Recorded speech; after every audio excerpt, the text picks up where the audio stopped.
Hello again and welcome to Business Nigeria, where we bring you latest happenings and insightful analysis on the happenings in the world of business, of course, across the country.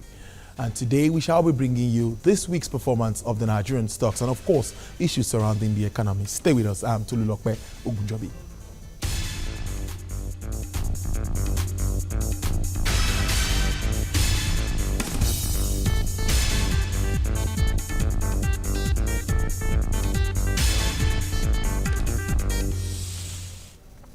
A warm welcome to you again. Now, first, let's keep you up to date on issues surrounding the economy. The Central Bank of Nigeria has unveiled about $1 billion special intervention fund to boost non-oil exports in the country. The announcement was contained in a communique issued at the end of a non-oil export conference convened by the Central Bank and the Nigerian Export-Import Bank. The Central Bank stated that the intervention fund would be given to exporters at an interest rate of not more than 9%. CBN Governor Godwin Emefiele had indicated that the country might be heading for tougher times because it recorded a decline of $6.14 billion in non-oil exports receipts from $10.53 billion in 2014 to $4.39 billion in 2015. Emefiele blamed the decline of export revenues on poor loans from the banking sector. Nigeria's Petroleum Products Pricing and Regulatory Agency says the kerosene market had been fully deregulated and there is no plan to increase the price of petrol. Its reaction on kerosene was based on the recent astronomical hike in the price of the product and calls by consumers as well as operators for an intervention by the federal government. In a statement issued in Abuja, the agency said, contrary to the widely held belief on the status of kerosene, the product is fully deregulated. The agency appealed to Nigerians to remain calm and desist from any form of panic buying, assuring consumers of its total commitment to adequate supply and distribution across the country. Nigeria's auto policy framework has been faulted by the leadership of customs and license agents in the country. The president of the group, Olaiwola Shitu, is of the view that the policy as currently constituted is benefiting a few business interests that continue to import semi-knockdown and completely knockdown vehicle components into the country at 20% duty and then assemble them as made in Nigerian cars. Shitu argues that the dichotomy created by the policy is not helping the nation's car import business. He noted that the cost of vehicles assembled in the country are high and often beyond the reach of the average citizen. That auto policy is not even helping the Nigerian government itself, because a few group of people who have not been able to get us a made in Nigerian vehicle on their own are benefited by bringing in vehicle and their parts for 20%. An average Nigerian bringing the same thing, you say it's 70%. A Corolla assembled in Nigeria now is going to sell for 22 million. Corolla. Yaris is 13 million. Okay, tell me the civil servant, including a permanent secretary, that can buy that made in Nigeria. So everybody wants to use vehicle. It is used vehicle that is driving the transport economy of America and all over the world. Why is our own different? If they want to do made in Nigeria, let them take their time. We are not in a hurry. Government officials are not using made in Nigeria vehicle.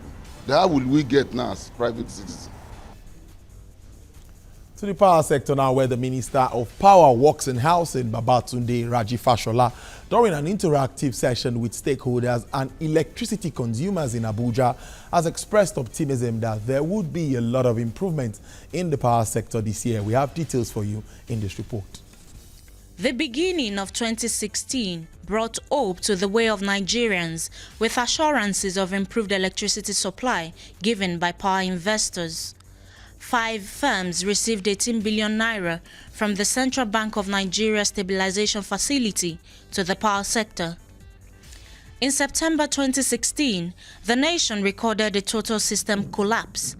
The power generation fell by over 1,000 megawatts when 4 power plants were down, thus plunging households into darkness. The very brutal details that got us to where we are is something I might have done differently.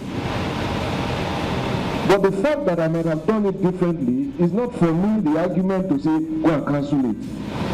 As differently as I might have done it if it was my call, it would have been free from errors because I'm human and I'm flawed. So instead of hacking it off, what can we change to make it more efficient? But Fashola believes there is need for electricity distribution companies to redouble their efforts at providing better service to their customers in 2017. A disco that wants to admit of an investor, especially with technical capacity, to support their ability to be more efficient, bring your partner, come and discuss the conditions with us. If there are difficulties in the agreements can be reworked and negotiated, so long as they will add value to your capacity to serve your customers in your distribution area. He also pledges that a lot more will be done on rural electrification, with the coming on board of such projects as completion of the Gurara power plant, the switching on of Kudenda substation, and completion of Kaduna 215 megawatts power plant. With an estimated population of 180 million, power accruable to Nigerians is still relatively small, in spite of the roadmap on power put in place by the preceding Jonathan administration. Nigerians are expectant that with efforts put in by the present administration, the roadmap will make more achievements this year. Indeed, a lot of expectations for the Nigerian power sector, because if this could help build our small and medium-scale enterprises, it is very important. Away from that now, TVC News has announced the relaunch of its business news and programs in partnership with Infoware Limited. Two of its programs, Business Zone and Business Nigeria, are used in unveiling the partnership. Producers of the program will now employ Infoware Market Data Terminal to broadcast live data for stock markets and commodities. The two partners aimed at extensive reporting of activities at the Nigerian Stock Exchange, National Association of Securities Dealers, Alternative Securities Market, and other African markets. At a press conference to announce the partnership, TVC's interim Chief Executive Officer, Lindsay Oliver, said the broadcast station will widen its reach and reinforce commitment to give its viewers the best in business reports and analysis. The Chief Executive Officer of Infoware Limited, Uwa Agbonile, said his firm would make market information available for business executives and investors. While the director at the Nigerian Stock Exchange, present at the event, assured of standard flow of market information. We are expecting our partnership with Infoware to help improve and augment what we already have with our programs on business and finance. They'll provide as I say, data, advice, real in-depth analytics and coverage of what's going on, not just here in Nigeria, in business and finance, but across Africa. The collaboration will enable Infoware work with TVC. TVC has an excellent team, an excellent studio, from what I can see, the best studio within the Nigerian region that I've seen so far, and utilize that to bring financial information, financial market visibility to all of Africa. Ultimately, it round trips back to helping the investor community, either foreign and local, to better understand and invest in the market, which ultimately again promotes the entire Nigerian economy. Yeah, to make sure the information gets out, make sure that investors actually have that data to make savvy investment decisions in terms of what securities to buy, what to look out for, and what the outlook will be for the years ahead. So we're on a break now, and we'll be back with more on the show. Stay with us on Business Nigeria.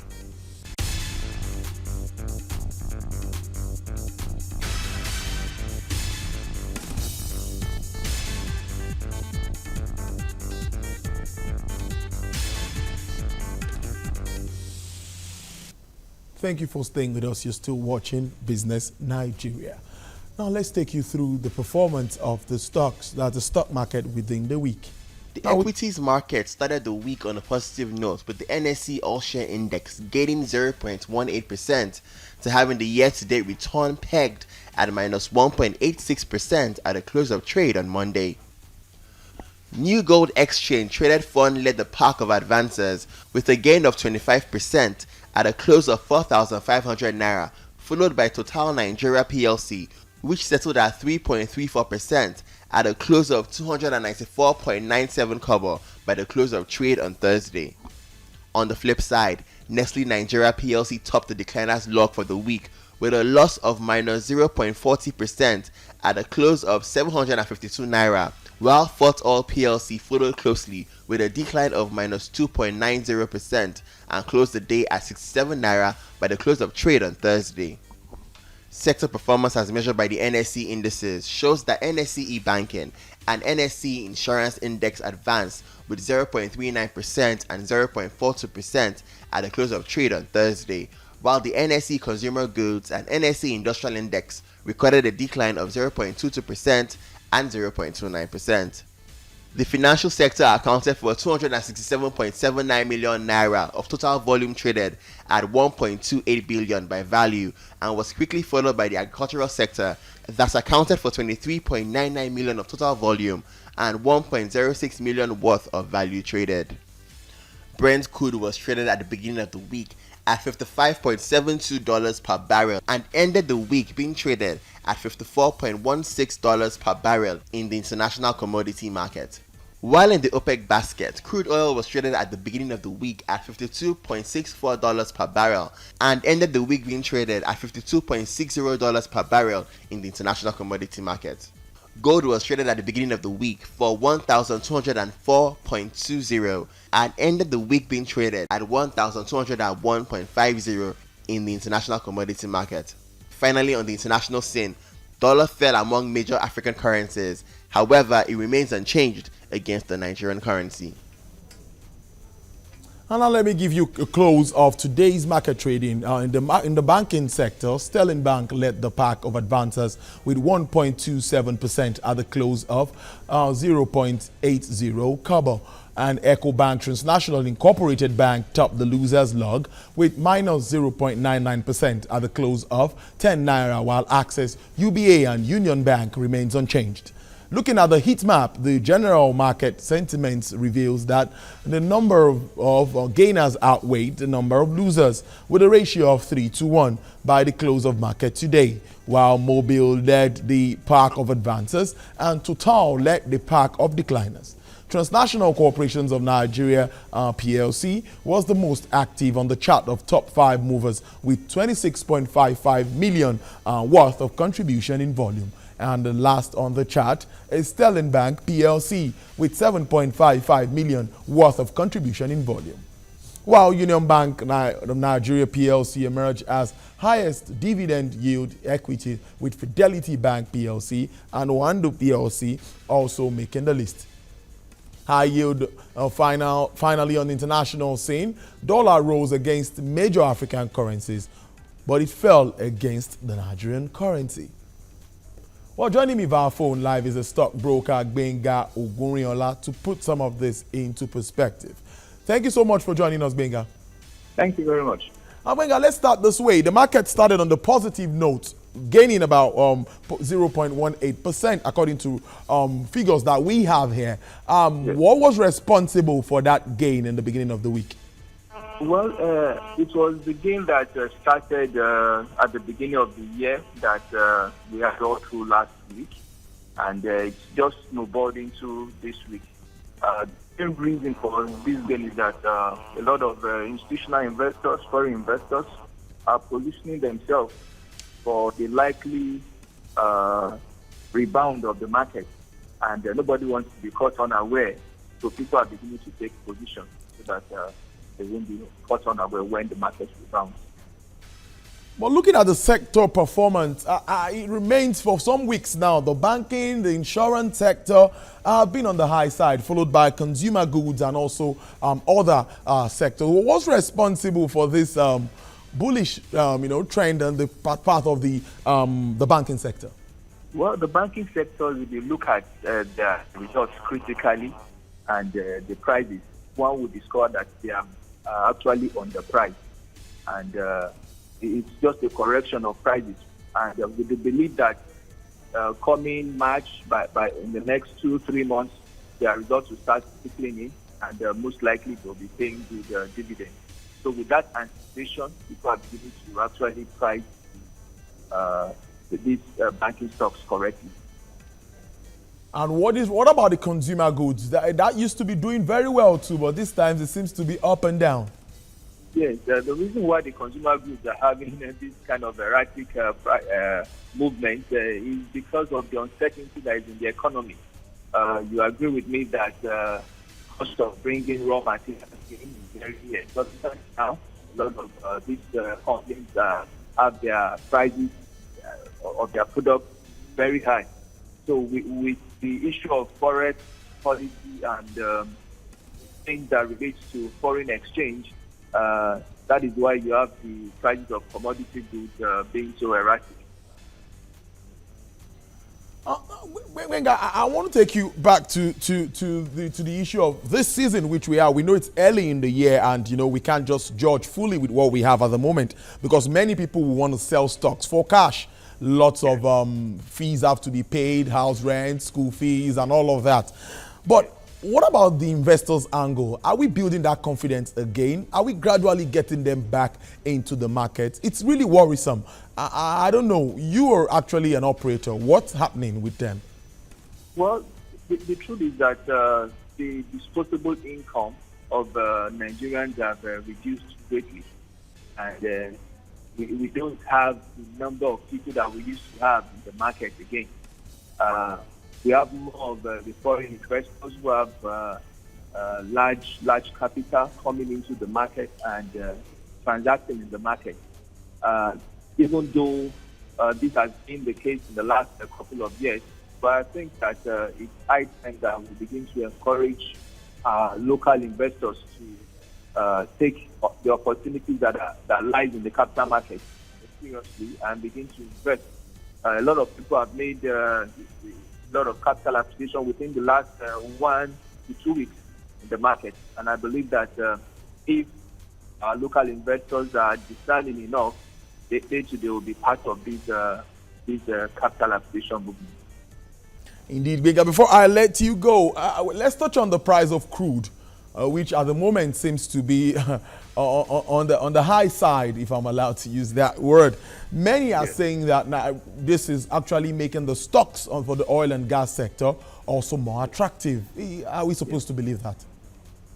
Well, we are likely to see an erratic movement in the prices of oil and gas stocks, even as the year unfolds. And definitely it will be based on the prices of crude in the international market. For some of these stocks, you discover that the prices are already very high, the likes of Total, Mobil. But for the other smaller ones, like the corn oil, MRS, probably those ones are the ones that one could position oneself in, such that if eventually the prices rebound to at least to an extent, for those that have positioned themselves in these stocks, and the stocks are not doing badly also in terms of dividend payouts, they would, at the end of the day, be the ones who benefit more, rather than those that have really gone on the high side. I want your reaction on this, which is something we've always discussed too. Like from the international scene, we got to know that the dollar is falling against many African currencies, but remains unchanged against the Nigerian currency. Lately, the CBN has even been trying some other moves, maybe to peg the BDCs, that's the Bureau de Change operators, to help address this ugly trend of the naira falling against the US dollar. Now, what do you make of all of this? Well, I believe that the CBN really needs to come out clean this year and have a round table whereby all the stakeholders, the manufacturers, the banks, the Bureau de Change operators, everybody comes to a round table. And, what we are looking at is how we can move our economy and the nation forward. We should do away with we should do away with things that will not benefit the economy. We should do away with policies that are not suitable for economy. We should all sit down, come together, and see how we can have a currency that would take us out of the wood at least we can have some level of stability that will take us out of the wood. I believe one of the problems we are having in the country is that some people have this attitude of we know it all. But if everybody comes to a round table, you bring out the experience you have from your own side as a manufacturer, you bring out the experience you have from your side as a banker, you bring out the experience you have on your side as a bureau de change operator, and so many other stakeholders. I believe that we'll be able to move ahead. But when things are just done with the attitude and mentality that, well, let's try this, it's like doing a trial and error, and since it doesn't affect you directly, it's like the nation is worse for it at the end of the day. But if there's a point where everybody comes together, all stakeholders come together, this is an emergency matter, and we need to come together as one and see how we can foster solutions to this problem. I believe that with that, we'll be able to come out of the woods in this matter. Genga Ogunriola, stockbroker from the Nigerian stock market. I must thank you for your time on Business Nigeria. Well, it's with that analysis of the market performance for the week. Today, we call it a day on Business Nigeria. Well, join us again next time for more insightful analysis and definitely topical issues in and around the business world. I am Tolu Lokpe Ogunjobi. I leave you with the figures of the exchange rate as it stands today. On behalf of the entire production crew, thank you for watching. Bye for now.